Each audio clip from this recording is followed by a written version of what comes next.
Hi there guys, and welcome to this video where I'm just going to give you some of my advice on buying a wood burner and some of the things that I really think that you should know and what you should invest in. So first of all, so you're thinking of buying a wood burner, which is great. I think these things are fantastic. They're pumping out a lot of heat. I'm certainly getting very warm, sitting here next to it, so I'm not going to do this for too long. But firstly, so you're going to buy a wood burner. Don't really be tempted to buy the a cheap one, really, because you've got to think this thing's going to be here for a long time, and you don't really want to buy a cheap one because it's not really going to last, and within a few years you're going to be replacing it because it'll develop cracks and stuff like that. And also, if it starts to develop cracks, because don't forget these things are going to be getting hot and then they're going to get cold, so the metal's going to expand and contract. If you start getting cracks and stuff in it, then you're also running the risk of getting carbon monoxide poisoning.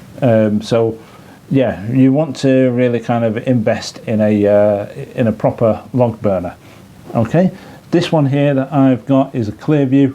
I'm not being paid to advertise them or anything like that. It's just purely the one that I've got. And when I bought this, it cost me just over £1,000. So allowing for inflation, it probably costs a little bit more now. But if you're not in a position where you can actually afford one of these just right now, or a decent log burner, then I would actually just try, don't just go out and buy a cheap one, like I say, for those reasons, because you're just going to be throwing your money away, really. These will last for, about 30 to 40 years, really, which is what you want. So, yeah, if you can't afford it right now, just, try and save your money and get something proper.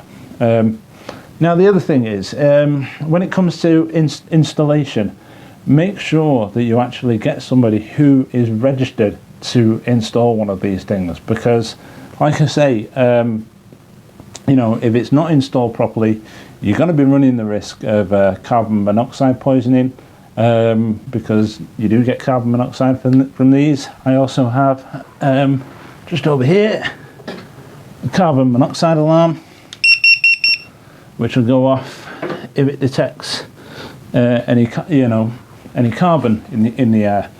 So yeah, make sure that you get somebody in who is registered, and they're happy to put their name to the fact that they've installed it. Now what they should do is actually leave a sticker with all the details on, and they won't leave it here. They'll put it by your electricity meter or your gas meter or somewhere, just somewhere where they are registered, where they're putting their name to it, and they are actually registered.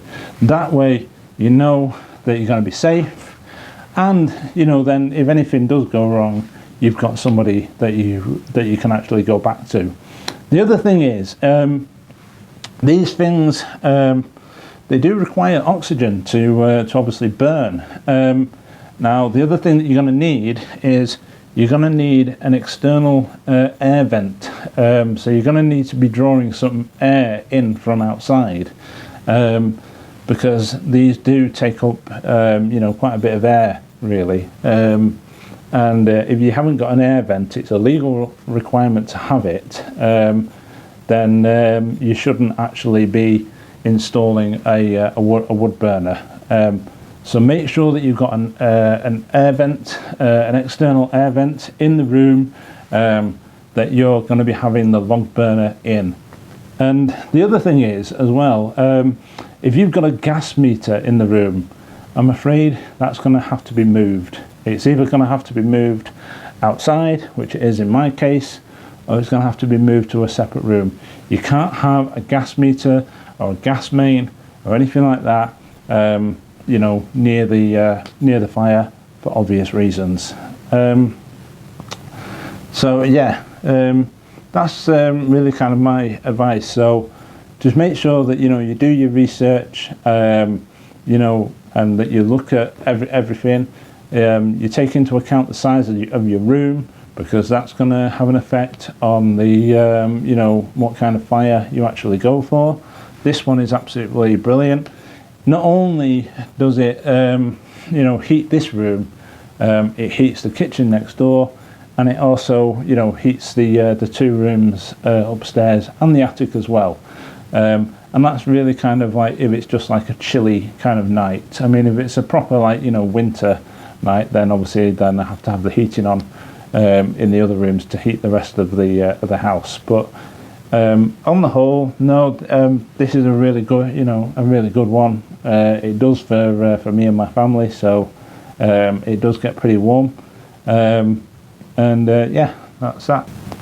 Now, I've also done another video where I talk about what I think is the best way to light these fires, and the types of wood and the coal that I burn. So it'll be somewhere linked on the screen. So go and check that video out, and yeah, it'll give you some, you know, some tips on how to light your fire, and also the best way to kind of, you know, to burn it efficiently as well. So I hope that helps, guys. Yeah, best of luck. Take care. Bye bye.